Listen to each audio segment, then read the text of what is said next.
Olá, bom dia! Tudo bom? Tudo ótimo, e você? Tô ótima também.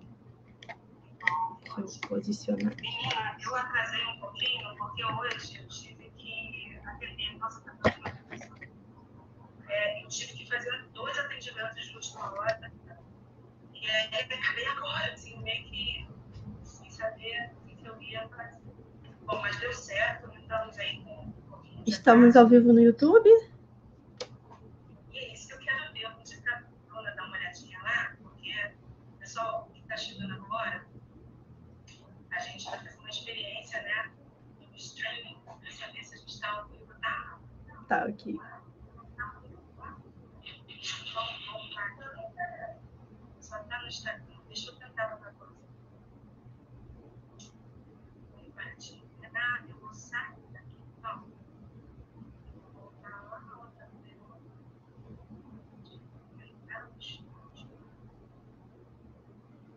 E eu estou entrando de novo, vou testar, porque na verdade eu tinha feito isso pelo stream. A gente até fez um teste ontem, né? Sim. E parecia que estava tudo bem. Mas, olha, eu tendo que encerrar. Oi, Vanessa. Oi, Hildo. Meus amigos estão aqui prestigiando a live. Incríveis. Oi, pessoal. Bom dia para todos. Ai, meu Deus. Olha, a gente está fazendo uma tentativa. Eu estou aqui com vocês e estou aqui também no YouTube, no streaming, né? Que é uma novidade aqui para ver se a coisa rola. Mas eu acho que está dando alguma coisa errada aqui. A gente não está conseguindo entrar direto no YouTube. Se não der certo, a gente vai ficar por aqui, tudo bem? Ou não? Tá. Eu vou sair do stream. Vão ficar só no. Então, somente aqui. Vocês. Eu consigo botar lá no YouTube? Meu nome é Eliane Nogueira, sou ortopedista, sou diretora clínica da reabilitação visual. Né? Hoje eu estou trabalhando aqui e eu achei muito interessante a gente trazer a proposta da reabilitação para falar com vocês. A reabilitação proposta, a avaliação de baixa visão, né? Orientação em mobilidade para quem precisa da mobilidade com os recursos de mobilidade, seja via evidente, a amigdala, né? Tem várias técnicas para isso. Tecnologia assistiva também para quem perdeu a visão ou está perdendo progressivamente a visão, precisa né, sem ser em mercado de trabalho, se precisar, para ter ferramentas adaptadas para o recurso da visão. Né? A visão tem visão, essa visão está prejudicada, a gente tem meios de fazer com que esse sujeito, que hoje é uma pessoa com deficiência visual, ou de forma impactante, né, da noite para o dia, ou sem a visão, ou progressivamente vai perder a visão, a gente contemplar, né, com as técnicas, tanto da tecnologia assistiva quanto da habilidade. E no meio dessa história, coisas que acontecem nas rotinas nossas aqui, porque a gente é do modelo biopsicossocial, a gente não é do modelo médico, a gente é da reabilitação, e aí as nossas dores, as nossas frustrações se deram no momento em que a gente percebeu, infelizmente, algumas pessoas que buscavam a gente ficavam só naquela condição de, olha, só tem isso, você e era frustrante para toda a equipe, já que a gente é desse modelo biopsicossocial, a gente quer funcionalidade, né? Que perdeu está perdido, mas o que tem aí a gente precisa aplicar, a gente precisa reabilitar, enfim, fazer o que for possível por esse sujeito, por essa pessoa, né? E aí, como a gente trabalha para pessoas, e somos pessoas, a gente toma para a gente as dores delas e a gente coloca isso em pauta para o grupo e a gente, então, tenta ver meios e recursos através de pessoas maravilhosas como a Milena, né, para trazer soluções. Então, a gente é uma equipe de demanda que, à medida que a gente vai encontrando essas pessoas iluminadas pela frente, a gente vai colocando isso em carteira profissional nossa e a gente vai compartilhando os problemas dos nossos pacientes, dos nossos clientes, né, para que a gente traga soluções, porque problemas todo mundo tem, né, e soluções poucas pessoas se dedicam a ter, né, ou a encontrar. Então, a gente pratica isso, a gente quer solução. Então, hoje, essa live vai tratar de uma dor nossa, daquela pessoa que nos procurou, que já foi contemplada para orientação de mobilidade, para tecnologia assistiva, para recursos óticos, adaptações e recursos, mas que tem aquela situação do cego. E agora, legalmente, o que me cabe? Né? O que a lei está para mim? E aí ele não sabe aonde ir, o que procurar, a quem procurar, né? E numa soma de valores aí, psicologicamente está abalado, né? E essa pessoa não sabe o que fazer e a gente precisa agora mostrar o caminho. Para isso, a gente trouxe a linda, maravilhosa Milena, a doutora Milena Maza, né? Que é uma advogada tributarista e que ela tem também essa preocupação aí com a acessibilidade. E ela veio para falar tudo que ela sabe sobre o direito da pessoa com deficiência visual. Olá, pessoal. Muito bom dia. Um prazer imenso estar aqui com vocês. Falar sobre os direitos da pessoa com deficiência é, assim, uma honra para mim, né? Faz parte da minha vida. Quero agradecer a presença de algumas amigas aqui que também são advogadas especialistas em PCD, como a Viviane Landim e a Adriele Moura, que está aqui. E elas são especialistas em direitos para pessoas com deficiência. E minhas parceiras, né, de trabalho, onde a gente pode estar proporcionando um pouco mais de justiça e igualdade para os portadores de deficiência. Quero agradecer demais a Rever por esse convite, porque nós temos, enquanto advogados, um pouco de dificuldade, né, de acesso a essas pessoas. E então, ter empresas comprometidas com a divulgação de informação de qualidade, é realmente algo muito importante para nós, porque nós temos um código de ética da advocacia que nos proíbe de fazer muitas divulgações em jornais, em revistas, né, em telejornais, em rádios, né? Então, quando a gente tem a oportunidade de trazer informação para esse público, para essas pessoas, é realmente muito especial para a gente. Até me emociona um pouco falar sobre isso, porque é algo muito pessoal para mim. Eu tenho um irmão portador tenho um irmão deficiente, e eu entendo a luta dessas famílias. Então, para mim, é sempre muito importante. Eu quero começar aqui, Eliane, falando já sobre a quantidade de pessoas com deficiência visual que nós temos no Brasil. Nós temos mais de 1,5 milhão de deficientes visuais, né? E nós temos uma contingência, né, muito curta de informações e de acessibilidade para esse público. Como você falou aqui, né, muito difícil, difícil quando essa pessoa ela descobre essa deficiência visual ou ela é acometida, né, repentinamente, e ela fica totalmente perdida sem saber o que fazer. Então, hoje a gente vai trazer aqui para vocês orientações, não somente de saber o que fazer ou a quem recorrer nesses momentos, mas também a quem recorrer nos momentos em que vocês tiverem os seus direitos violados, né?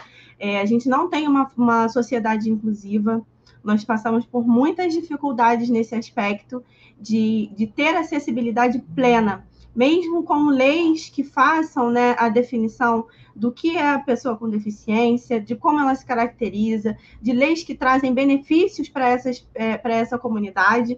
E mesmo assim, essas leis elas não costumam ser cumpridas com regularidade e como elas deveriam ser. Então, é para isso que a gente está aqui, para orientar vocês, para que vocês possam ter acessibilidade plena, tá bom? Então, vamos começar aqui falando sobre. Né? Não, Milena, você tentasse pontuar, né? Porque assim, eu queria que todo mundo se sentisse dentro de um guarda-chuva, porque eu sei que são demandas pessoais diferentes, né?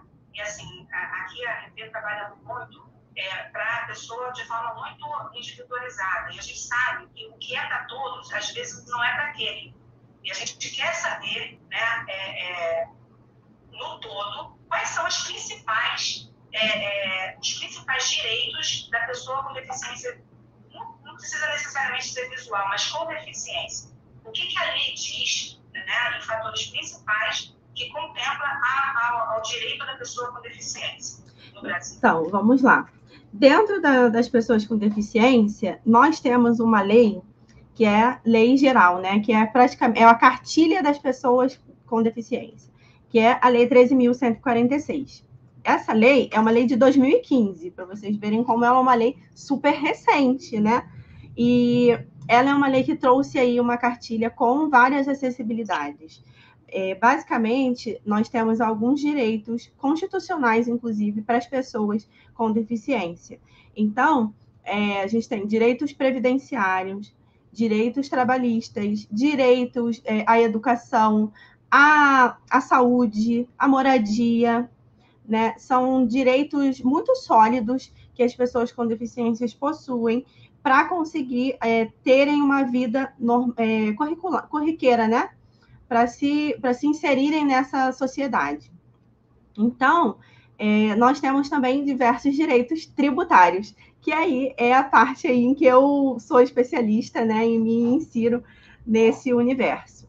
Mas, de início, eu quero convidar principalmente as pessoas que são, né, portadoras, são deficientes, efetivamente, ou os seus responsáveis, né? Aí é aquela mãe que está ali, que precisa produzir qualidade de vida para o seu filho, proporcionar essa qualidade de vida para o seu filho, as pessoas autistas, as deficientes visuais, deficientes físicos e deficientes mentais. Né? Nós temos essa cobertura bem ampla em termos de deficiência, né? E da qualificação dessas doenças, né? Ou não, né?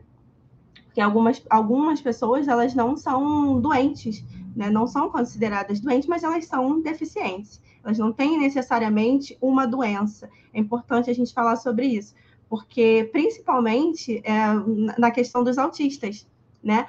O autismo ele não é considerado uma doença, mas ele é considerado uma deficiência. Então, intelectual. Não necessariamente a gente vai ter ali uma pessoa com uma deficiência que vai ser, né, oriunda de uma doença. Esse é um dos pontos que a gente também precisa abordar, né? E dentro desse guarda-chuvão que a gente falou aqui, a gente pode ir separando algumas questões, né? Dentro das questões previdenciárias, nós temos diversos direitos, né? Uma pessoa que está trabalhando, está, né, em idade de trabalho, ela trabalha de carteira assinada e não que é o nosso maior público aqui, né? Perdeu a visão. Ela pode recorrer ao INSS para receber uma aposentadoria, um auxílio-doença. Normalmente, o auxílio-doença, ele precede, né? Ele é um requisito para aposentadoria por invalidez. É necessário que você tenha ali um laudo muito legal, muito bem feito, e aí eu posso. Esse é um dos pontos altos aqui do nosso encontro, é falar sobre essa questão dos laudos, porque muitas vezes essas pessoas, por mais que elas tenham aquela deficiência caracterizada, né, principalmente nas fases iniciais ali, naquelas pessoas que têm perda de visão gradual, principalmente, esses laudos, eles não vêm pelos médicos de uma forma precisa a ponto da gente conseguir um benefício previdenciário para essa pessoa.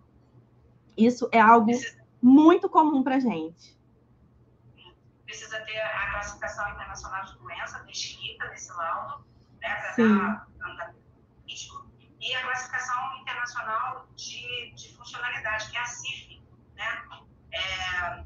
E aí sim, porque às vezes você tem uma patologia, mas que não te incapacita, né? E aí às vezes, ao contrário, às vezes tem uma incapacidade, né, que a funcionalidade é que vai determinar isso. E a classificação internacional de doença e a classificação internacional de funcionalidade é que vai determinar se a pessoa realmente não tem a sua habilidade, né, para considerar qualquer atividade, ou se ela está realmente limitada a ponto dela recorrer em juízo do direito que cabe a ela. Sim, exatamente. Nós temos laudos, né? O que a gente pode falar dos laudos aqui? Não somente ter o código, tá? Isso é muito importante, porque às vezes o médico manda um laudo que tem o CID está ali, está claro, né? Mas ele justamente não está falando da funcionalidade, de quanto é aquela perda daquela visão, do quanto aquela perda daquela visão ela é prejudicial para aquela pessoa, né? Quais são as dificuldades que essa pessoa vai encontrar na vida regular? Esse é um dever do médico. O médico tem que especificar isso no laudo. Por quê? Aí eu vou explicar como é o procedimento mesmo para conseguir esse tipo de benefício, né? O que você vai fazer? Você vai ligar para o número 135 e vai agendar uma perícia médica. E aí começa nosso dilema. O médico que vai te atender lá no INSS, não necessariamente ele vai ser um médico especialista. Então, pode ser que você esteja aí, né, com uma perda da sua visão, mas não vai ser um oftalmo que vai te atender. Não vai ser um especialista em visão. Pode ser um ortopedista, um psiquiatra, enfim, qualquer especialidade médica que pode te atender. Então, se o seu laudo médico ele não tiver ali aquela clareza, né, na descrição da sua funcionalidade, porque quando você vai na perícia, por exemplo, o médico te pergunta qual é a sua profissão, o que você faz, né? E se você não consegue fazer essa descrição de uma forma clara para esse receptor, né? Essa pessoa que nunca te viu na vida, não sabe o que você faz, não sabe da sua necessidade, e o seu laudo médico ele não está claro o suficiente, provavelmente o que ele vai fazer vai ser negar o seu pedido. E é por isso que nós temos, na maioria das vezes, muita dificuldade de conseguir esse tipo de benefício, né? Benefício de auxílio-doença ou de aposentadoria para pessoas com deficiências visuais, principalmente as pessoas que possuem baixa visão. As pessoas que possuem cegueira plena, normalmente é um pouco mais fácil de conseguir esse tipo de benefício, porque o CID ele já é bem claro, né? O Código Internacional de Doenças ele já é bem claro, ele determina a cegueira, então os médicos falam. Mas aceitam de uma forma mais simples. Quando é uma baixa visão, normalmente a gente tem essa dificuldade, então é importante que quando vocês vão, né, até o seu médico, vocês peçam a ele, expliquem para ele isso. Olha, esse laudo eu vou utilizar para fazer uma solicitação no INSS do meu afastamento do meu trabalho. Até porque, por conta das questões psicológicas, né, que a gente até chegou a comentar aqui, que não é uma situação, é uma situação que você precisa se adaptar. Você precisa, né, se inserir nesse universo e fazer uma reabilitação até da sua questão psicológica. Então, normalmente essas pessoas, elas têm capacidade laborativa, né? Elas têm capacidade de trabalhar, inclusive elas têm legislação, a própria legislação, ela traz isso para a gente, ela fala, né, da inclusão das pessoas com deficiência no mercado de trabalho, sem nenhum tipo de discriminação, sem nenhum tipo de afastamento.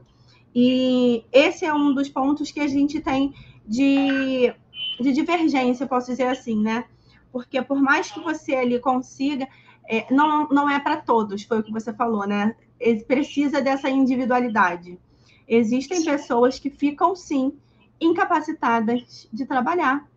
E essas pessoas precisam sobreviver, elas precisam de uma aposentadoria, né? Elas precisam de um benefício de prestação continuada, que é o BPC-LOAS, né? Que a gente tem para pessoas que vivem em condições de vulnerabilidade social.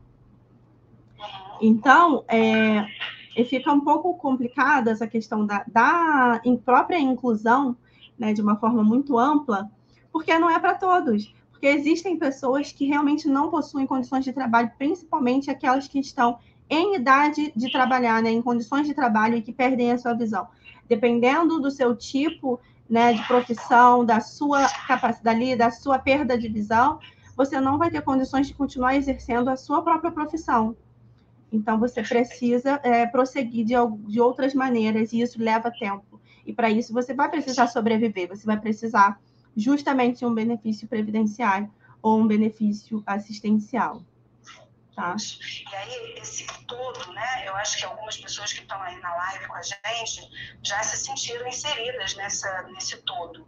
Mas, de forma individualizada, a gente vai partir do princípio de que quando a gente está falando de classificações internacionais, né, de doença ou de funcionalidade, e isso vai agora para um laudo, né, para uma perícia médica, a gente tem que entender também alguns aspectos do que a visão abarca, porque e da vivência dessa pessoa também. Às vezes você coloca um cadeirante, né, com uma cadeira de rodas, mas ele mora numa casa onde o acesso é só escada. Para ele chegar à casa dele, ele precisa passar por escadas.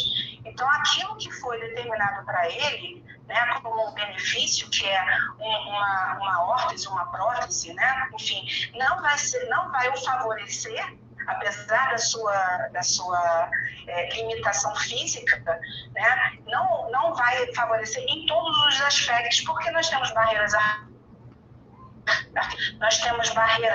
físicas, nós temos barreiras até emocionais, né?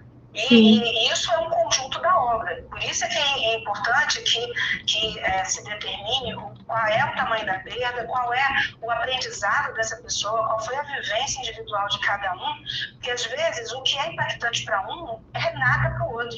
Eu já cansei de pegar pacientes aqui que a capacidade visual dele, a capacidade resolutiva, essas letrinhas aqui, ele responde, né, até uma determinada linha, que diz para mim que a capacidade resolutiva espacial dele é ruim, né? É pobre, né? Ele só tem um percentual bem pequeno, que eu vou laudar, né? Ou que eu vou pedir para o oftalmologista laudar de acordo com a funcionalidade que vi aqui, com a classificação que cabe, mas o outro sujeito que vai entrar aqui, que também tem a mesma capacidade, vai lidar com a vida de outra forma. Porque tudo depende de aprendizagem, de vivência, de como ele se ambientou, né, de acordo com a perda dele. Se ele já nasceu deficiente visual, se ele perdeu ao longo da vida. Então, isso é tratado de uma forma individualizada, e não dá para colocar agora nesse guarda-chuvão.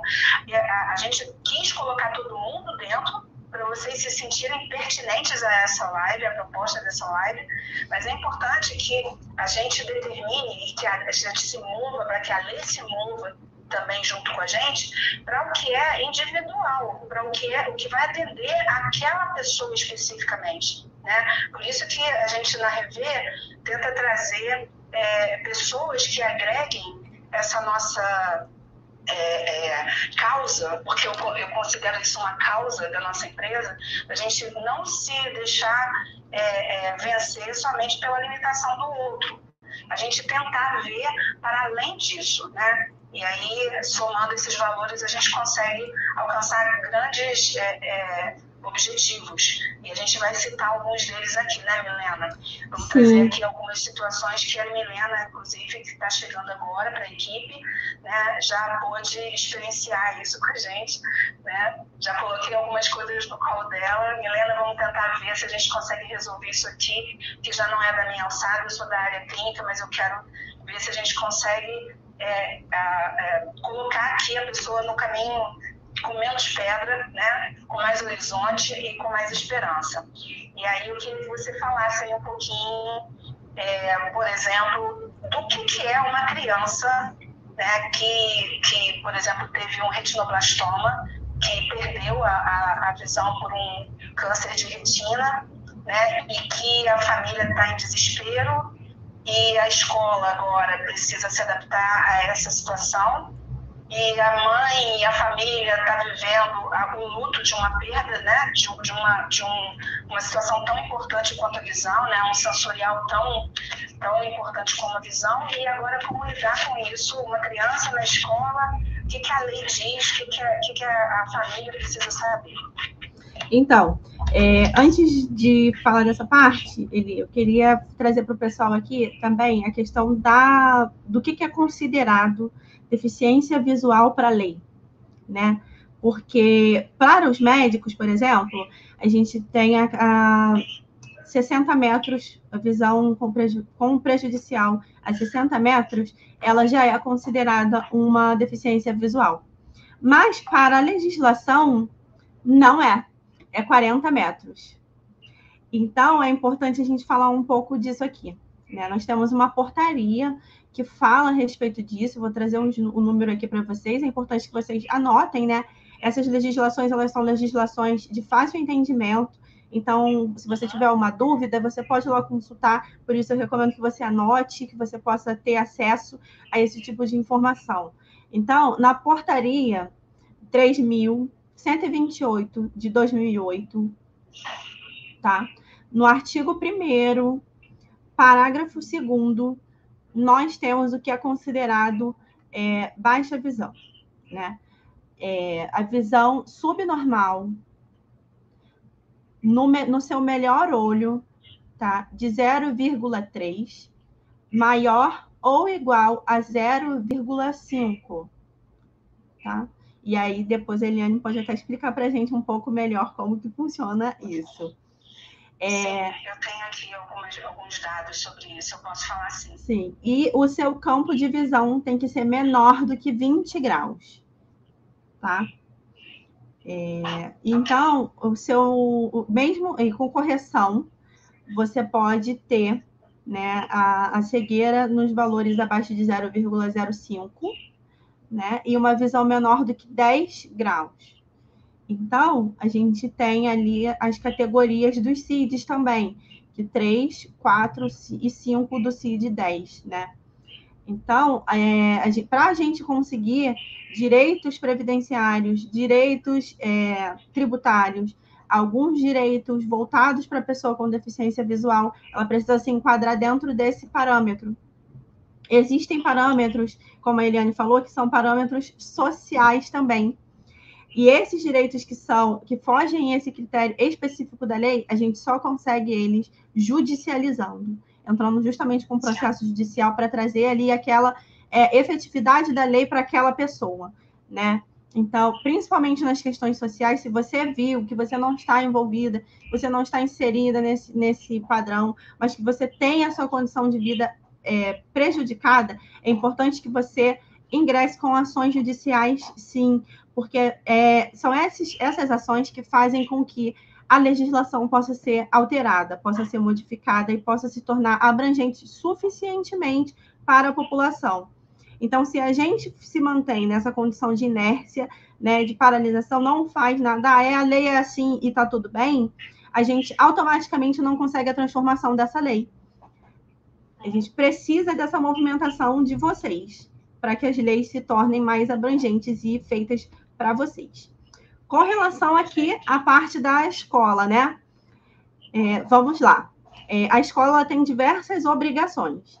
Uma delas é, por exemplo, as escolas particulares, elas devem promover toda a acessibilidade para as crianças, sem nenhum adicional na cobrança da mensalidade. Isso é algo muito comum. Nós vemos, né, nós vemos escolas que são, inclusive, especiais. As escolas especiais, elas têm um padrão, né? E, normalmente, elas são muito mais caras do que as escolas regulares.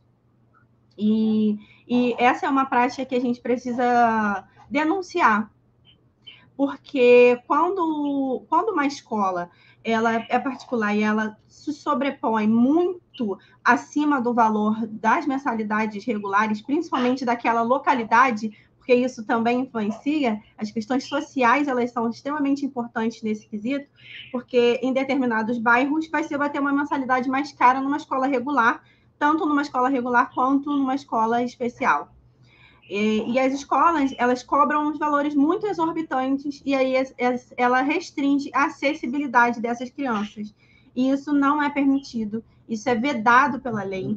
isso é um abusivo da parte dessas escolas, porque elas estão impedindo essas crianças a terem direito à educação, que é um direito constitucional. Então, se você tem essa situação, né, você vive, passa por isso, a gente precisa denunciar essas escolas. Existem mecanismos do PROCON, né, que são voltados para poder fazer essa fiscalização da parametrização de preços. O PROCON ele faz esse serviço de não deixar que se tornem preços abusivos. É por isso que, na maioria das vezes, quando nós vamos em alguns estabelecimentos, a gente percebe assim, nossa, mas não tem muita diferença de preço, né? Todo mundo cobra R$10 no pão de queijo, vou dar um exemplo, né? Todo mundo cobra o copo de pão de queijo R$10, assim, e é uma diferença normalmente mínima de preço de um para o outro, mas é por conta disso, para que não tenha abusos nas cobranças, né? Não tenha monopólio, não tenha aquela empresa que só ela faz aquilo e ninguém mais faz, então ela cobra o preço que ela quer. E o PROCON é responsável por isso.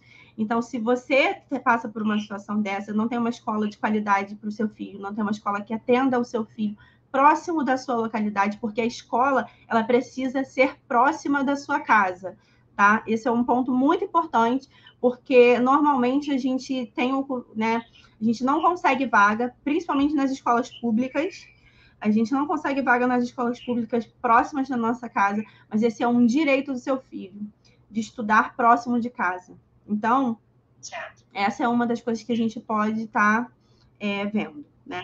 Nas escolas, no geral, eles têm a obrigatoriedade de fornecer todos os materiais, lupa, máquinas, computadores com tela ampliada, retroprojetor, se for o caso, tudo que for necessário para que aquela criança ela seja plenamente atendida, né? A necessidade dela seja plenamente atendida e ela se mantenha estudando. Se manter estudando também é um dever dos pais. É importante a gente falar sobre isso porque a gente sempre está acostumado a falar sobre os direitos, né? Eu tenho direito, mas eu nunca tenho deveres. E não funciona. Na verdade, nós temos direitos e deveres. Inclusive, para você ter um direito, é necessário que antes alguém tenha um dever ou você tenha um dever. Então, e da sociedade promover a acessibilidade e qualidade de vida dessas crianças. Se isso tivesse lado restringido de alguma maneira, isso precisa ser denunciado. Perfeito. A gente está falando de criança, né? Você foi excelente na sua explanação, mas também a gente pode falar de faculdade, né? Na vida adulta, essas ações precisam ser, né, para que a educação seja possível. Existem salas adaptadas, né, para todo tipo de pessoas com deficiência. E na questão da deficiência visual, né, porque eu vou pontuar mais a visão a deficiência visual em razão da atuação, precisa ter ampliadores de texto, né, lupas disponíveis, leitores de tela, e a gente fala de lei e fala daquilo que a lei promoveu e que aquilo, e também das coisas que foram adaptadas pelas instituições, a gente também tem que falar de uma outra questão que é o próprio sujeito, né, se apropriar dessas coisas e saber que existe uma condição de atitude dele frente a essas situações que foram colocadas para ele. Porque tem situações, eu também fui professora, né, durante um período, e existem algumas situações onde o deficiente, a pessoa com deficiência visual, ele não diz que tem vergonha, por não acessar, por não ainda de socializar essa questão, ele ainda não aceitou para ele, então ele vai achar que as pessoas também não aceitam, né? E aí ele tenta esconder isso. E à medida que ele está fazendo de uma educação inclusiva, e ele não fala que ele tem algumas limitações, o professor nunca que vai entender que precisa adaptar recursos para ele, né? No meio da aula, no final da aula, que ele vai falar que eu não enxergo o PowerPoint, mas aí já passou a aula, e o professor não preparou algo antecipadamente para que ele também estivesse fluindo ali. naquele mundial todos, né? Então, é preciso que antes de passar por todo o processo de chegar à lei, né, de buscar direito e tal, você tem a atitude de aceitar que o que está perdido, está perdido. Vamos olhar para frente. Claro que precisa viver um momento do luto, a gente precisa de um psicólogo para segurar isso, a gente precisa da família, né, entendendo esse momento e entendendo essa limitação, porque eu vejo muitas famílias chegarem para a gente e falar, mas a mamãe enfia a linha na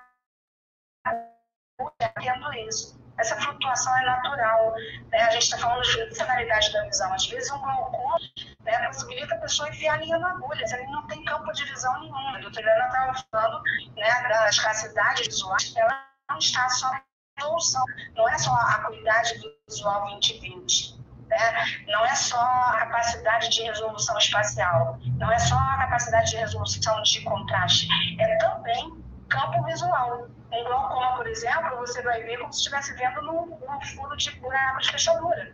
Né? Você não tem campo nenhum. Como é que você vai andar no espaço se você não sabe se é um degrau, se é uma rampa, o que tem à sua frente? Você vê tubular. Né? Então, você tem uma capacidade visual dependendo do ângulo de visão que você veja. Às vezes, essa ilha de visão não está na visão central, está numa visão pericentral. E aí você vê, não vê. Fica uma visão flutuante. Ora você vê bem, e hora você tem que ficar procurando, como se quisesse procurar num buraco, né? Verdade. Esse buraco, às vezes, não está ali naquela mira. Então, é importante que a gente entenda as limitações e essa funcionalidade da limitação, porque hoje, quando a gente está falando de patologias, né, principalmente um diabetes, por exemplo, que é sistêmico, a gente vai ver que tem pessoas que hoje está enxergando relativamente bem, amanhã está tudo nublado, não enxerga direito, né? Porque o diabetes tem disso, é uma patologia que ela é sistêmica, ela se instala e na visão ela flutua, hora você vê bem, hora você não vê bem, tem uma série de escotomas, né, que são pontos pretos que a pessoa não consegue visualidade, e aí realmente é complicado, né, a gente lidar com essas limitações sem entender exatamente essa função. Por isso que eu queria só pontuar, antes de você passar para a sua próxima fala, o que é a qualidade de visão do ponto de vista clínico, que a gente considera já baixa visão. Porque quando a gente está falando de deficiência visual, a gente está falando do deficiente total, aquele que não tem percepção nenhuma de luz, né? Ou que tem, mas é precário, ele só consegue perceber aonde está a janela, né? Mas não é janela, é uma luz que vem da janela. No ambiente ele vê uma referência de luz que serve de orientação, mas ele não tem nenhuma discriminação para saber se é janela ou não. Né? Ou às vezes ele consegue um pouco mais de capacidade visual, que até define, mas é uma capacidade embaçada demais, sem tanta definição. E aí você vai até uma capacidade que eu vou apontar nesse quadro que está aqui atrás da gente. A gente considera incapacidade visual a partir de 2070, tá? Até 2060, que é essa linha que está aqui, só que aqui a gente está a 1 metro, tá? De distância.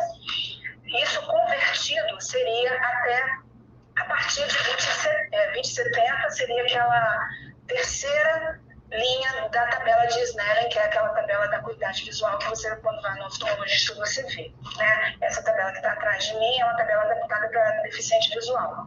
A tabela normal é aquela tabela que a gente vê nas rotinas oftalmológicas ou optométricas.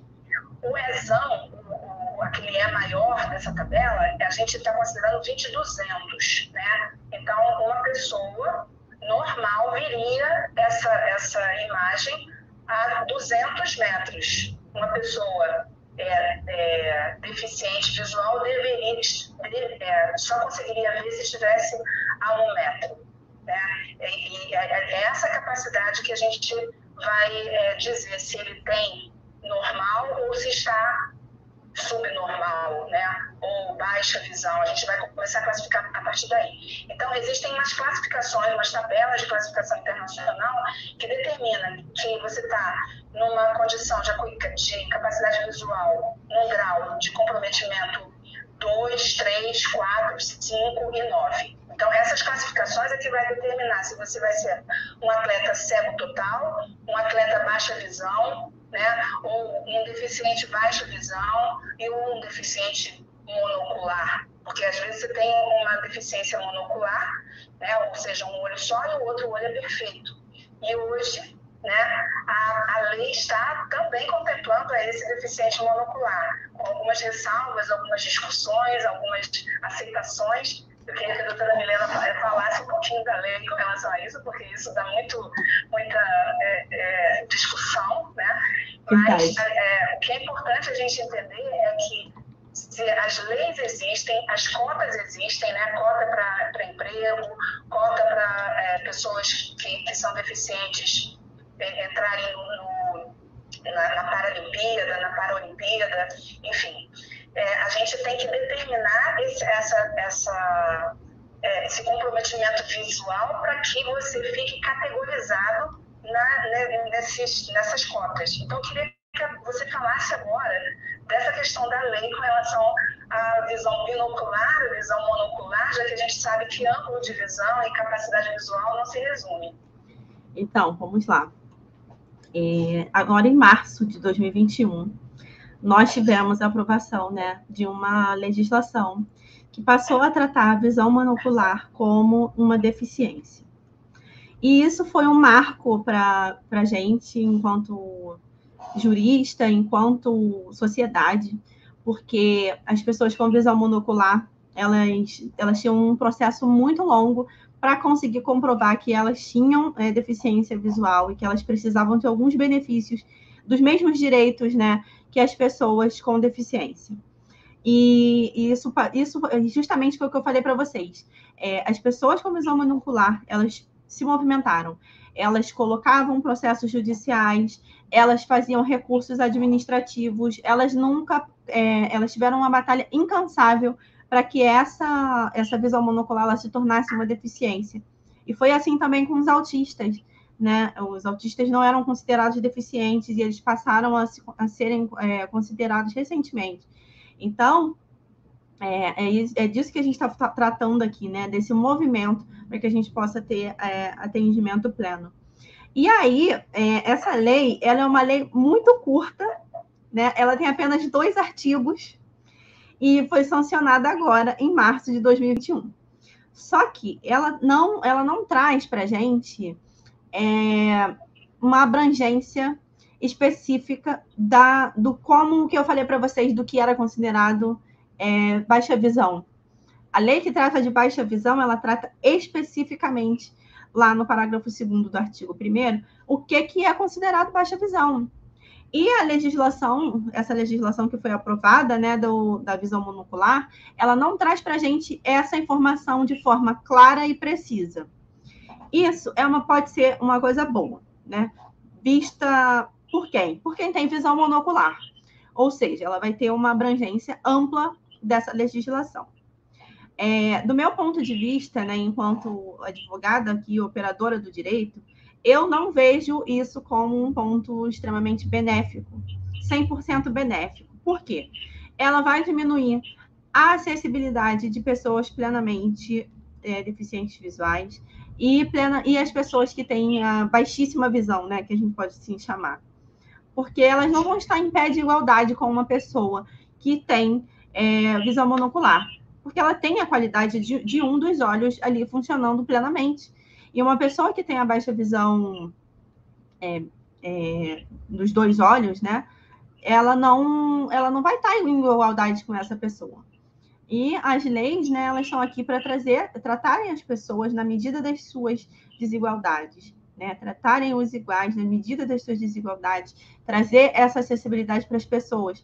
E essa legislação, ela até cita, né, o Estatuto da Pessoa com Deficiência, mas ela não trata plenamente como que vai ser esse tratamento da pessoa com visão monocular, quais são os direitos. Ela trata que ela remete a essa outra legislação, falando do artigo 2º, né, mas não é uma coisa totalmente clara. Fica como eu vou explicar, né? Fica uma lacuna, fica um vácuo ali normativo para que essas pessoas... Fica muito amplo. Meio que pegou carona, né? Sim. É isso, pegou carona com o que já havia determinado para a visão binocular. Para quem é deficiente, baixa visão. Pegou carona, não foi isso? Tá. O que acontece? Essas pessoas, elas não tinham alguns direitos, como, por exemplo, foi recentemente também que o STF ele definiu que a visão monocular ela tinha direito à isenção do imposto de renda. Ela não tinha porque não estava prevista no rol taxativo da Lei 7.113, que é a lei que determina as isenções para o imposto de renda. De certo ponto, isso foi ótimo, foi bom. E essa legislação ela trouxe essa possibilidade para as pessoas que têm baixa visão, porque a lei de isenção de imposto de renda ela é uma legislação que é um rol taxativo de doenças, ou seja, isso significa que só as doenças que estão especificadas naquela lei que vão ter direito à isenção. E a cegueira é uma delas. Então, você só é considerado cego, né, se você tiver a perda da visão plena, completa. E então, por conta desse movimento das pessoas que têm a baixa visão, que têm visão monocular, o STF ele determinou que essas pessoas elas tinham direito, sim, porque elas eram consideradas deficientes visuais. E por conta desse movimento, em 2021, a gente teve essa aprovação dessa lei, que contemplou também as pessoas de baixa visão. Então, hoje, as pessoas que têm a baixa visão, elas podem também ingressar com esse pedido de isenção de imposto de renda, né? É importante falar disso, porque como a gente falou de criança, aqui, agora a gente vai passar para o outro polo, né? Que são as crianças, as pessoas que são aposentadas, né? Que já se aposentaram por algum motivo, seja por uma questão da determinação da invalidez, especificamente, ou seja por tempo de contribuição, porque nós temos também esse público sênior, né? Que já se aposentou, que já está ali, não está mais em uma idade de trabalho, mas que perdeu a visão em decorrência da idade, né, em decorrência de doenças, em decorrência de outros fatores. E essas pessoas que já são aposentadas, elas possuem direito à isenção do imposto de renda. Quando você recebe o imposto, você recebe a sua aposentadoria, lá no seu extrato de pagamento, ele vem constando os descontos retidos na fonte do seu imposto de renda. E o que acontece com esse direito? As pessoas que têm baixa visão ou cegueira, que são consideradas deficientes visuais, dentro desse rol que a gente achou aqui para vocês, né, que a gente apresentou para vocês, essas pessoas elas não têm que ter esse tipo de desconto no seu contra-cheque. E o que acontece? Esse não é um pedido automático, não é uma coisa que acontece automaticamente. Você precisa fazer um requerimento, você precisa pedir, né? E por conta dessa falta de informação, a boa parte da população cega não tem esse direito, né? Não consegue receber interromper esse desconto no seu contra-cheque. Então, você precisa requerer. Se você tem, né, alguma deficiência, seja ela física ou psicológica, ou de visão, né, ou sensorial, que a gente chama, né, surdos, mudos, cegos, então a gente consegue fazer um pedido de isenção, né, do seu imposto de renda no seu contra-cheque. Esse desconto ele é indevido, não pode ser feito.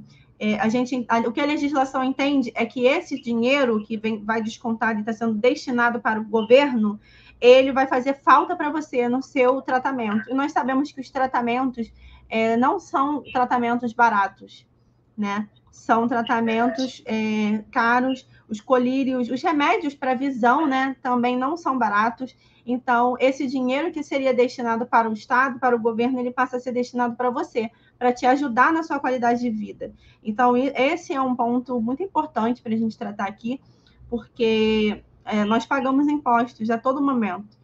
E nesse pagamento de impostos, a gente tem direito a diversas isenções. Se você paga imposto, você tem direito a pedir isenção por algum motivo, seja ele social ou seja ele por alguma deficiência. Tá? É importante a gente falar disso porque, por exemplo, as pessoas, os deficientes, eles possuem direito de ter isenção para a aquisição de um automóvel. Vou dar esse exemplo aqui para vocês. Né? A aquisição do automóvel, ele tem que ser um automóvel 0 quilômetro. Mesmo que ele seja financiado, ele tem que ser um automóvel 0, e você tem que ficar com esse carro por pelo menos 3 anos. Esse é um dos requisitos, né, para que você tenha esse direito. E aí, o que... Com isenção do IPI. Oi? A isenção do IPI. Aqui, nós temos isenção do IPI, do ICMS e do IPVA. Aqui no Rio de Janeiro, eles são impostos diferentes, cobrados por pessoas diferentes. Olha que interessante, né? Porque o IPI é federal, né? O ICMS é estadual e o IPVA também é estadual. Então, a gente pode aí conseguir esses descontos. Essas questões relacionadas ao que é federal, ela abrange todo o território nacional. Né? Porque eu sei porque tem pessoas que são de outros estados, né, que podem estar aqui assistindo a gente, então é importante a gente tratar disso. Se você é uma pessoa que precisa né, da isenção do ICMS, da isenção do IPVA, isso vai depender do seu governo do estado. Então, a redução do IPI, inclusive, teve uma alteração nesse ano de 2021 também. Olha quanta alteração que a gente teve em 2021 em favorecimento dos deficientes visuais, né, dos deficientes físicos também. A gente teve... Já é um movimento, né? Sim, público, nós tivemos ao grande... Só interrompendo um pouquinho, porque eu gostei muito dessa fala e está pegando o gancho do que a gente está falando agora. Está falando o seguinte, se a gente quer mudar a lei, onde eu reclamo? Que movimento o cidadão pode fazer para interferir no legislativo? Então, esse movimento... Gente, que pergunta incrível! Quem fez essa pergunta? É a Fernanda Zilli. Obrigada, Fernanda. Valeu. Oi, Fernanda. Então, vamos responder a sua pergunta aqui já, de pronto. Nós temos alguns mecanismos para fazer com que as leis mudem, tá? Sofram alterações. Uma delas é justamente ingressando com ações judiciais. O judiciário ele tem esse poder, né, de fazer a aplicabilidade da lei. Ele não modifica a lei especificamente, mas a quantidade de processos judiciais que nós temos, determinados assuntos, ela demonstra para o legislativo de que aquela população ela não está sendo atendida, de que aquela legislação ela não está sendo plena.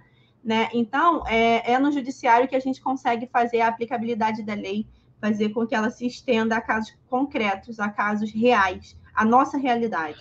Né? A gente tem essa possibilidade de judicializar. Outra coisa que nós temos... Só um minutinho. Outra situação que nós temos é também através de denúncias, né?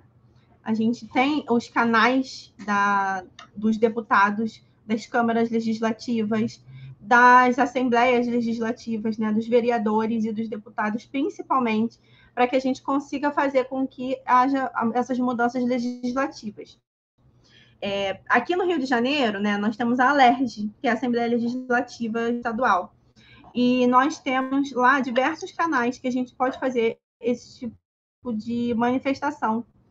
Existe uma comissão específica para pessoas com deficiência na ALERJ, e que você pode estar levando as suas sugestões legislativas, você pode estar levando as suas reclamações, inclusive fazendo denúncias. E funciona, porque eu já usei esse recurso diversas vezes, até mesmo quando eu não era ainda. Então, eu posso dizer com vocês com propriedade que é um programa que a população carioca, né, fluminense, não utiliza com frequência, porque justamente elas não sabem que existe esse canal. Né? Então, a gente pode...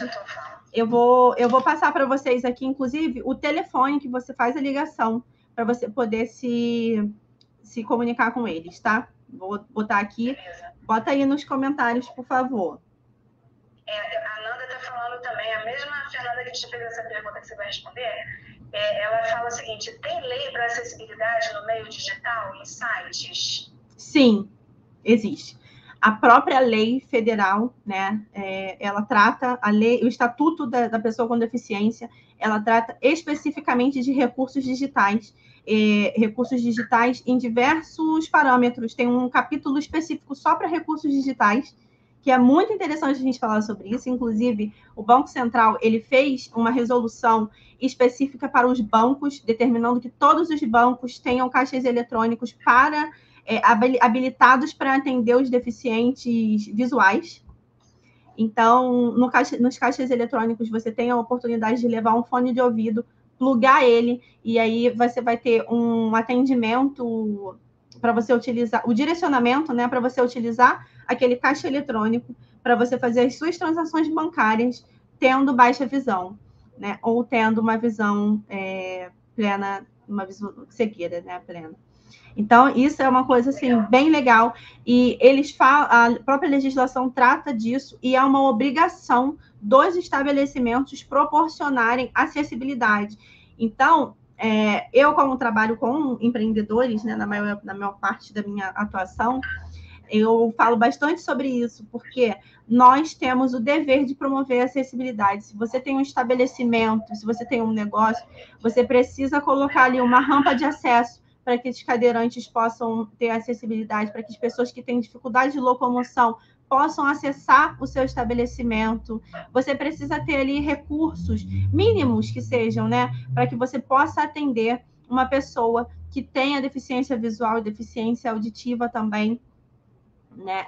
A questão das libras é uma questão muito difícil, porque nós temos poucos profissionais habilitados, poucas pessoas, o público surdo ele tem muita dificuldade de ter acessibilidade, justamente por conta dessa deficiência que nós temos de profissionais e de estabelecimentos capacitados para atendê-los. Então, é importante a gente falar disso, sim, é muito legal, foi muito legal a sua pergunta, Fernanda, porque essas pessoas, elas precisam de viver, elas precisam, né, de acessibilidade. E a gente tem, sim, essa parte que trata especificamente dos recursos digitais e eletrônicos para os deficientes visuais. E é muito legal. Eu não sei se vocês já testaram no caixa eletrônico. Eu já testei.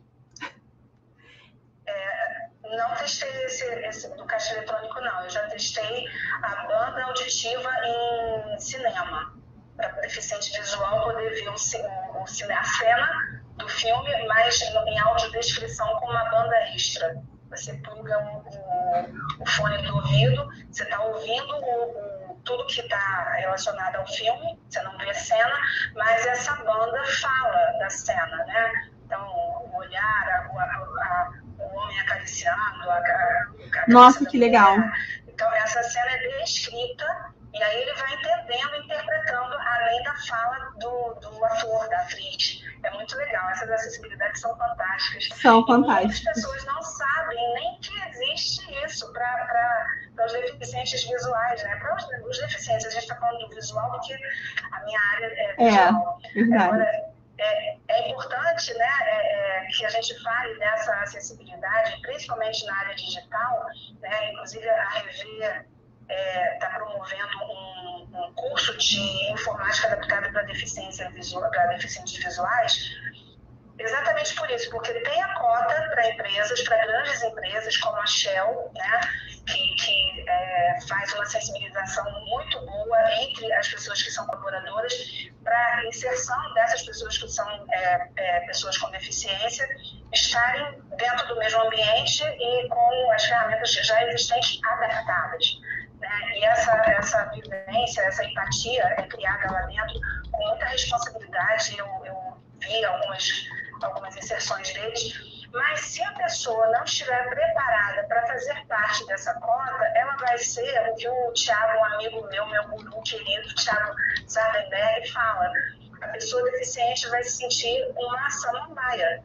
Porque ele foi, se alguém esquecer ele ali no canto, não der pelo menos uma água, ele não vai saber onde ele está, né? O que é para ele fazer, né? Então, a ideia é a gente adaptar todos os recursos, as pessoas saberem que esses recursos estão ali para eles, mas eles serem habilitados a isso, né? Eles serem inseridos com essa habilidade, porque cognitivamente o deficiente visual não tem nenhum comprometimento. Né? Fisicamente, ele tem um comprometimento da visão. Mas se Sim. ele tiver meios, recursos de ser habilitado para fazer parte desse mercado de trabalho, né, e ser enxergado pela sociedade com todos os valores que ele tem, né, eu acho que a sociedade é para todos. A equidade vai acontecer, mas se a gente sempre tiver uma limitação para além da deficiência desse sujeito, ele realmente vai virar o que o Thiago fala, samambaia do canto. Isso não é legal, né? Então a gente precisa ter essa responsabilidade social. Então eu, como profissional da área da saúde, não deveria estar falando sobre isso.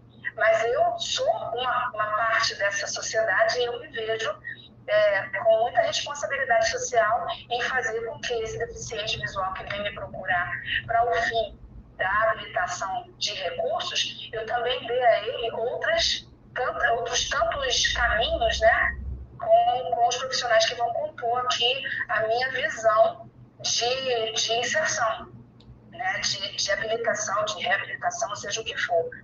É isso que a gente se propõe. Sem dúvidas, Eliane, sem dúvidas. Inclusive, eu tenho um projeto, né, de levar esse conteúdo que a gente está trazendo aqui para hospitais, para profissionais de saúde, porque o primeiro contato que os deficientes têm é com os médicos. É o médico que dá o diagnóstico. Então, ninguém melhor para orientar essa pessoa do primeiro passo, do que ela pode fazer na vida dela, do que o médico. E na maioria das vezes, os profissionais de saúde, eles são muito inseridos, né, imersos no universo ali da ciência, do que eles realmente estudam. E falta um pouco dessa questão de multidisciplinariedade para os profissionais de saúde, e realmente eu vejo que não tem esse tipo de treinamento e de capacitação desses profissionais para que eles possam orientar adequadamente essas famílias.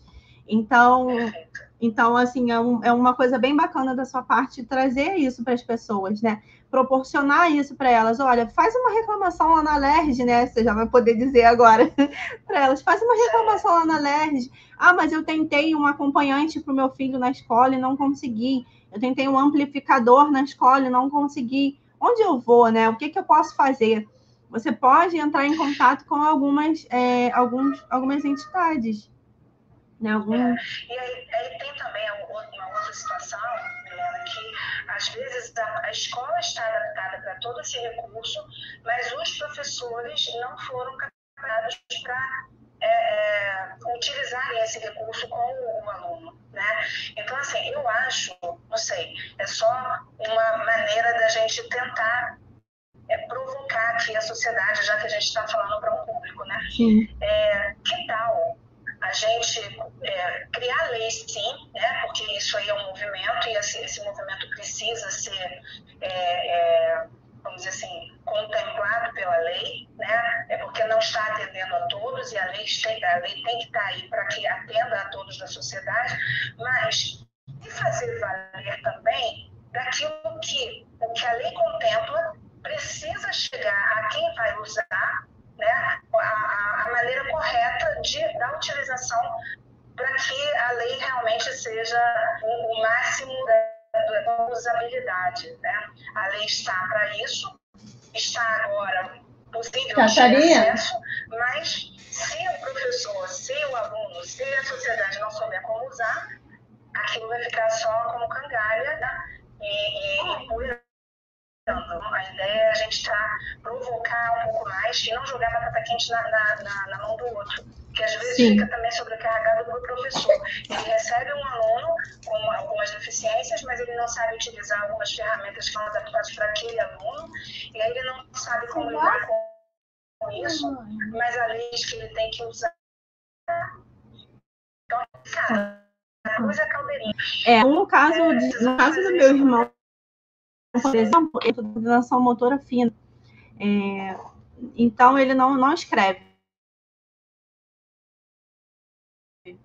Então, a escola dele, ele estudou as públicas de suporte, normalmente, muito melhor do que as escolas particulares, inclusive, nesse aspecto. E eles, na questão da humanização, né, e da inserção dessas pessoas com deficiência na sociedade comum, né, nos neurotípicos, eu posso dizer assim. E aí, o que a gente conseguiu para ele, né? Como ele não escreve, ele tinha um computador a escola, né? O governo do estado disponibilizou um notebook para ele. Ele digitava todo o material. E como ele também tem deficiência intelectual, ele tinha uma cuidadora, né? Uma profissional, que era uma psicopedagoga, que assistia às aulas com ele e auxiliava ele em toda aquela questão, porque a deficiência dele trazia uma limitação para que ele pudesse montar as pastas dentro do computador, organizasse aquelas ideias, né, de uma forma que depois que ele fosse possível que a gente sentasse com ele para estudar e que ele também pudesse estudar sozinho em casa. E isso se deu justamente por conta da lei de deficiência, né, que trouxe essa acessibilidade para ele e pode trazer para você e para o seu filho também. Isso não é uma coisa recente, porque no meu ensino fundamental inteiro, eu também estudei em escola pública, e eu tinha um amigo que tinha deficiência, ele era deficiente físico e tinha deficiência visual também, e a escola também dava todo o suporte para ele, e era muito legal, porque ele recebia ele recebia muito suporte, e inclusive na época foi minha mãe que ajudou a mãe dele a conseguir esses direitos para ele, indo na CRE, era uma escola municipal. Então, se seu filho estuda numa escola municipal, você pode solicitar, ir até a secretaria da sua escola, solicitar o material adequado para o seu filho, e mais uma vez, por isso, o laudo médico precisa ser bem específico, ele precisa tratar ali de qual é o acometimento dessa criança e o que ela precisa, né, para que ela tenha uma vida regular. E aí, essa escola, ela fornecia para ele um amplificador das letras, porque o Fábio eram letras ampliadas. Ele recebia todo o material didático do conteúdo programático, porque, gente, as escolas têm um conteúdo programático, elas têm um conteúdo que vai ser passado para aqueles alunos. Então, elas conseguem antecipar isso e montar um material específico. Então, ele tinha o material todo dele ampliado. Não era uma época totalmente digital como a gente tem hoje, né? Que hoje, com os recursos digitais que nós temos, com o computador, ele facilita muito. Mas na época a gente usava caderno mesmo, a gente levava o caderno para a escola, a gente escrevia no caderno, não tinha notebook, né? Não era uma coisa, por mais que tivesse, era um recurso muito caro, inacessível para a população comum, né? Os cidadãos, os réis mortais, como a gente diz, né? E ele tinha um caderno específico, exatamente nessa escala que você falou, ele precisava enxergar no 200, né? Era o tamanho, a letra, a escala da letra dele tinha que ser o 200. Então, as letras vinham todas. Os cadernos dele, ele recebia os cadernos específicos com pautas da letra tamanho 200, que era a letra que ele conseguia escrever e era a letra que ele conseguia ler. Então, olha que bacana. E isso foi em 1998, 99, por aí.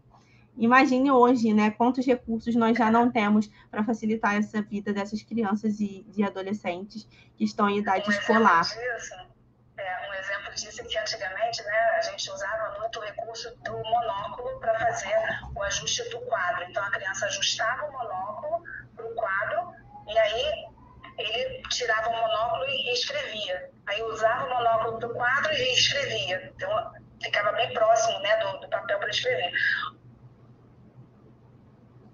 Hoje, o quadro amplia no próprio celular e copia. Ou então o professor se antecipa, né? Já manda o material todo para que ele copie, para que ele faça...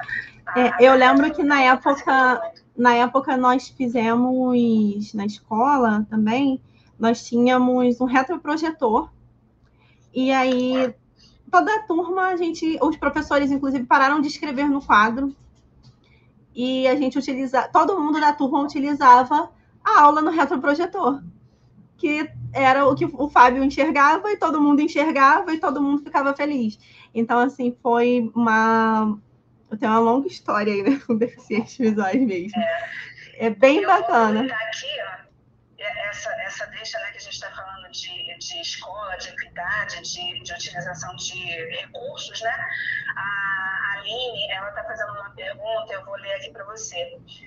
E quando a mãe tem baixa visão. Sou mãe de uma menina de 5 anos e mesmo antes da pandemia, ela já ia para a escola e sentia muita dificuldade em ensinar tarefas de casa. Então, a mãe é baixa visão e está sentindo dificuldade de aplicar a tarefa para a filha que não tem nenhuma deficiência visual. É complicado isso, né? Mas, assim, nesse caso, eu acho que eu consigo responder, Aline. Não é exatamente lei, né?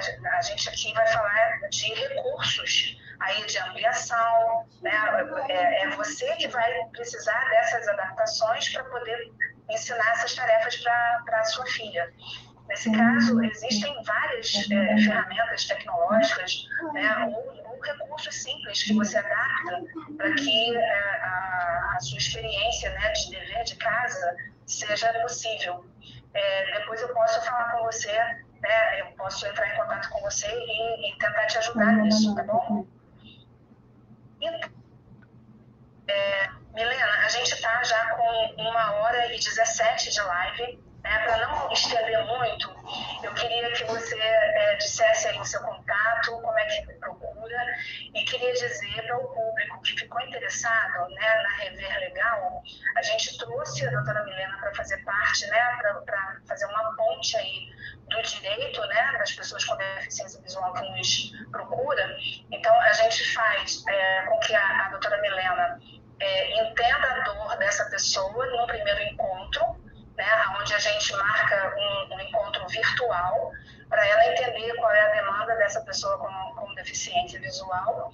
E aí ela vai entender quais são os recursos de lei que ela precisa aplicar, e essas orientações depois são passadas pela Milena diretamente para o deficiente visual, para a pessoa que nos procura, tá bom? Então, inicialmente, a gente faz essa ponte numa entrevista online, com agenda, tudo bonitinho, e no segundo momento a doutora Milena já entendeu o que essa pessoa quer, e aí vai partir para a ação mesmo de direito, do jurídico e desse caminho todo do que a pessoa precisa realmente do direito, tá? Então eu queria que você falasse um pouquinho e desse o seu contato, Milena. Então, antes de eu deixar o meu contato aqui, eu queria deixar para vocês contatos que vocês podem utilizar para poder fazerem os seus direitos valerem, né? Vou ver se a gente faz um post aqui na Rever para a gente falar sobre botar para vocês, disponibilizar esses canais. Nós temos a LERJ, tá? E o Ministério Público e o PROCON. São 3 instituições que cuidam de direitos das pessoas com deficiência e que cuidam dessa fiscalização do cumprimento das leis para vocês.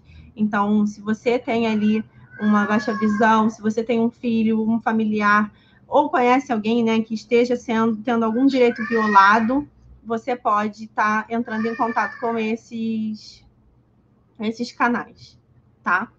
É só vocês... uma coisa importante... 1 minuto. Uma coisa que é... Uma vida de mãe. Para de gritar. O que a gente pode estar trazendo para essas pessoas. Tira a banana para mim. Dá um abraço nela. Pega a maçã. Aparece aqui para dar um oi pro pessoal. Vai. Vem cá. Oi, gatinha. A gente já vai acabar. Já vou pegar a maçã lá. Tá bom? Uma das coisas que a gente pode trazer para vocês aqui, de muito importante, é justamente essa questão de prestar atenção nos seus direitos e nos seus deveres, porque nós temos profissionais que têm normalmente esse costume, né, de trazer essa primeira orientação para vocês, que não são profissionais jurídicos. Então, procurem um profissional, não necessariamente a mim, mas algum profissional que seja para vocês. Nós temos uma pública que você pode estar ligando para o número 129, que vai fazer um atendimento para você, vai te orientar e de forma gratuita. Então, vocês podem estar fazendo, utilizem esses recursos. Nós pagamos muitos impostos para que essas instituições elas sobrevivam, nós sustentamos essas instituições. Então, a gente tem que utilizar esses recursos, eles estão aqui disponíveis para que a gente utilize.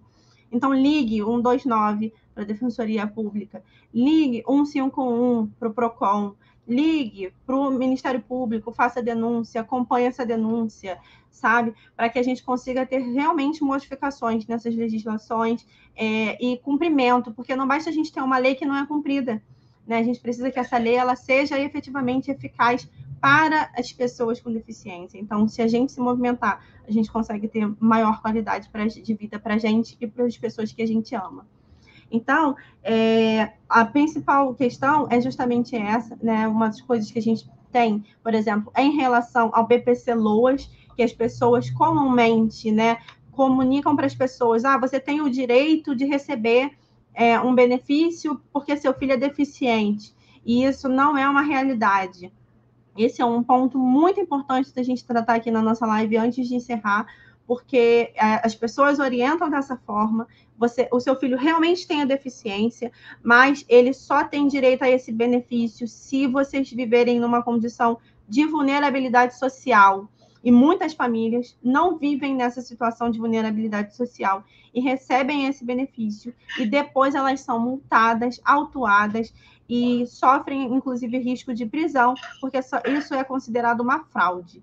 Tá? Se você tem meios de sobrevivência e você recebe um benefício, não é o benefício do LOAS, BPC LOAS, você tinha uma condição de vulnerabilidade, mas depois você começou a trabalhar, seu trabalho deu certo, você conseguiu meios de sobrevivência, você tem que informar para o INSS que a sua condição social mudou e que a partir de hoje você não precisa mais desse benefício, para evitar que você receba uma multa de valores que você depois possivelmente não vai ter como pagar. A lei ela está aqui para ambas as partes. Não é só para a gente exigir os nossos direitos, a gente também tem os nossos deveres. E ela realmente cobra. Então, ela chega para a gente. De algum momento, de alguma forma, ela também chega. E essa informação do LOAS é muito comum a pessoa falar: fulano, seu filho é deficiente? Vai lá no INSS que ele tem direito a um benefício. E não é bem assim que funciona. Você precisa de um profissional capacitado para te orientar a fazer isso da maneira correta, tá? E aí, quando a conta chega, Milena, você está falando aí de uma situação que a gente vivenciou, né? Está vivenciando, né? E aí eu queria que você exemplificasse, né? A gente não vai falar nomes aqui, mas vamos ver como é que a lei também determina aquilo que deixou de ser direito seu, né? Passou a ser um dever seu. Sim. O que acontece aí nessa questão do LOAS? Nessa questão do LOAS, normalmente a gente precisa... Um pré-requisito para você conseguir o LOAS é você ter o cadastro único, você ser cadastrado, né, no CRAS, e você ter o CAD único. Esse CAD único, ele é um número, uma numeração, que informa para o governo federal, estadual e municipal que você é uma pessoa que precisa de suporte social para a sua sobrevivência e sobrevivência da sua família. Então, benefícios como Bolsa Família, isenção em concurso público, alguns direitos, eles são exigidos que você tenha esse cadastro, que você se autodeclare uma pessoa que vive em condições de vulnerabilidade social. O BPC LOAS é um desses direitos. Então, a pessoa com deficiência, que não tem meios de subsistência, que não tem como trabalhar, que nunca teve contribuição, né, pelo INSS ou é menor de idade, ela tem direito de receber uma pensão, né, um valor, um auxílio do governo para que ela possa se manter e proporcionar qualidade de vida e o seu próprio tratamento e sustento. O que acontece é que, para isso, você precisa ter uma renda familiar de pelo menos meio salário mínimo por membro. Se você tem uma renda que ultrapasse esse valor, até está tendo uma modificação, né, de diminuir, aumentar esse valor, de ser 1/4 do salário mínimo, mas hoje o que a gente tem hoje é 1/4 do salário mínimo e poder utilizar, eles querem ampliar para ser pelo menos meio salário mínimo. O que a gente tem hoje é 1/4 do salário mínimo. Então, a gente não consegue utilizar esse direito se você receber mais do que isso na sua família. Então, você tem que pegar o número de membros, pegar o salário mínimo e dividir ele pelo número de membros. E esse valor tem que dar um valor inferior do que 1/4 do salário mínimo. Se esse valor der superior, você automaticamente está fora desse parâmetro e não pode receber. O que aconteceu com a gente é que a gente teve a gente tem, né, uma pessoa, isso já aconteceu outras vezes, não é a primeira pessoa que eu vejo passar por isso. Que acontece? A pessoa, ela tinha essa condição quando ela fez o pedido, e depois ela adquiriu condições de viver, né? Ela estava enquadrada ali nesse valor de 1/4 do salário mínimo por membro familiar.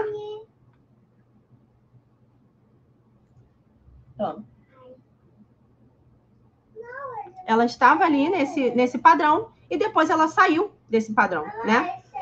Come isso aí, menina. E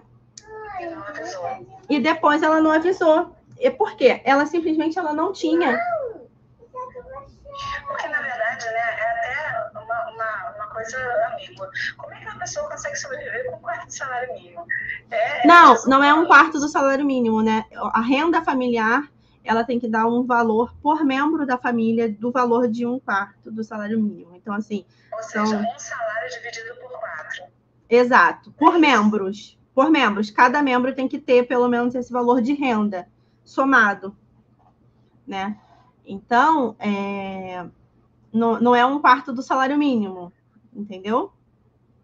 Cada membro tem que ter uma renda, cada membro tem que ter uma renda. Vou fazer um cálculo aqui pra gente, para ficar claro. O salário mínimo é R$ 1.100, né? O que é? Eu tô ocupada. Toma aqui. Então, pronto. Então, espera aí. Nós temos 1.100, né? A gente vai dividir ele por 4, que vai dar R$ 275, né? Então, a soma dos valores de que cada membro da família recebe, né, não pode ultrapassar esse valor, né, de R$ 275 somados. Então, acaba que você fica com ali um salário mínimo por família, vamos dizer assim. Só que, se você tiver muitos membros familiares, digamos, você vai fazer 275 vezes 5. Vou dar um exemplo aqui de uma família que tenha 5 membros. Né? Já vai dar mais do que um salário mínimo, que dá R$ 1.375. Então, esse valor, ele é equivalente, ele é feito assim, né? O cálculo é feito assim. O número de membros, né, tem que calcular e dar esse valor de 1/4 do salário mínimo para a família. É disso mesmo que eu estou falando, porque essa pessoa que a gente está falando é uma mãe, né? Sim. Solo, com 2 crianças, sendo que uma é deficiente intelectual. Ela recebe o LOAS por causa dessa filha com deficiência intelectual. E aí ela, como mãe solo, tendo que cuidar de 2 filhos, recebendo somente um salário.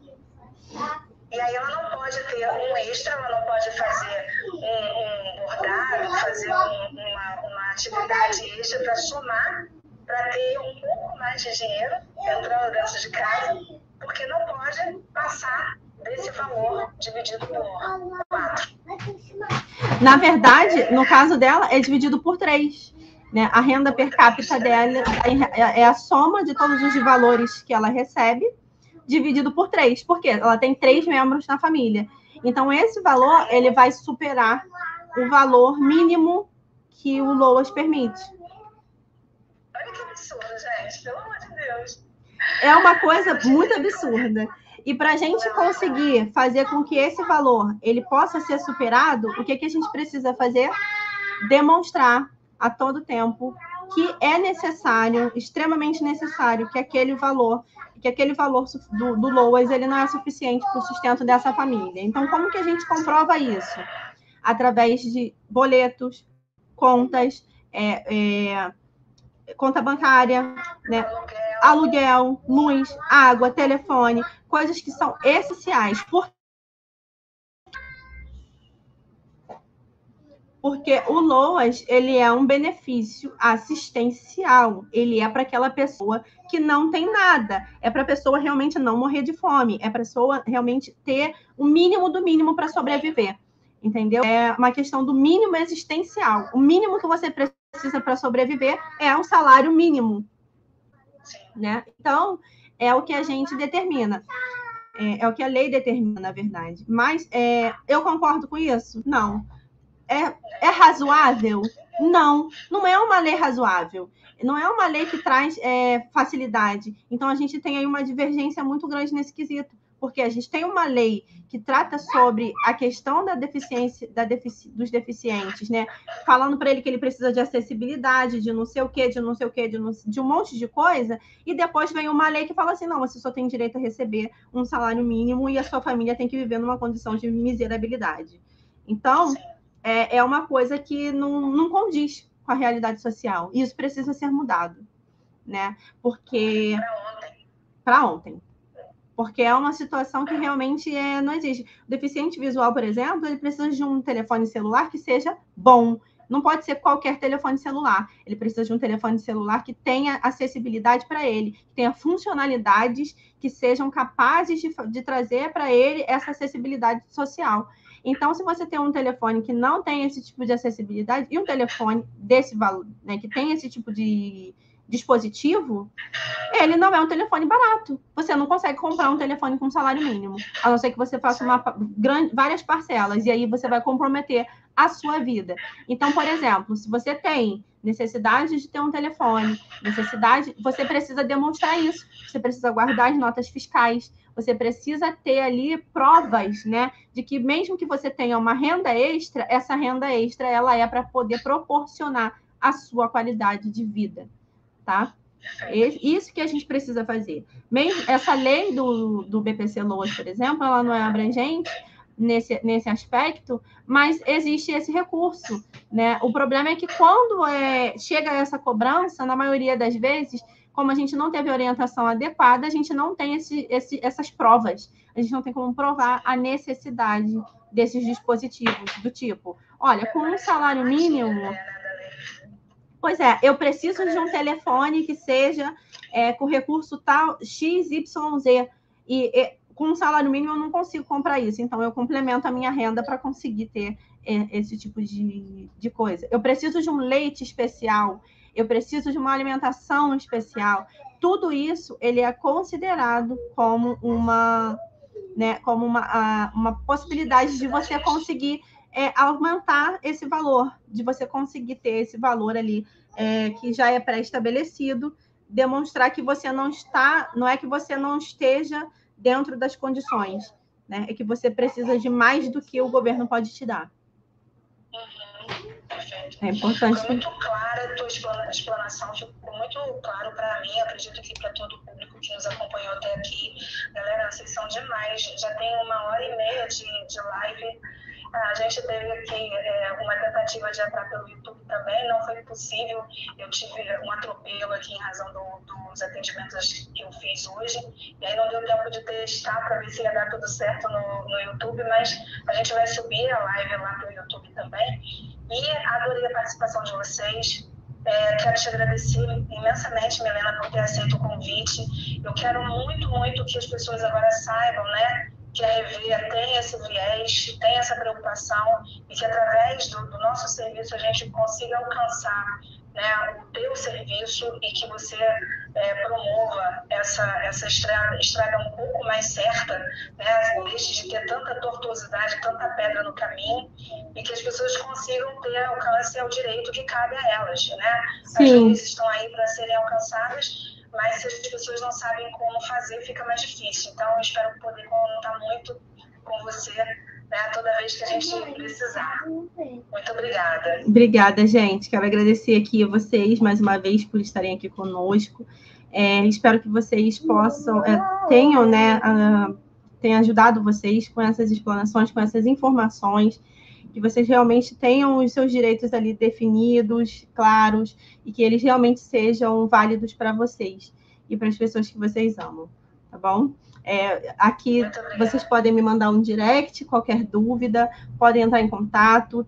Aqui na minha bio tem um link com o meu WhatsApp, então vocês podem mandar, tirar as dúvidas, tá bom? Eu estou sempre aqui disponível para atender vocês.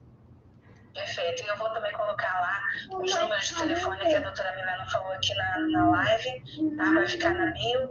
E eu queria muito agradecer a presença de todos até aqui. Muito obrigada. Muito obrigada, gente. Tchau, tchau. Tchau, tchau, gente.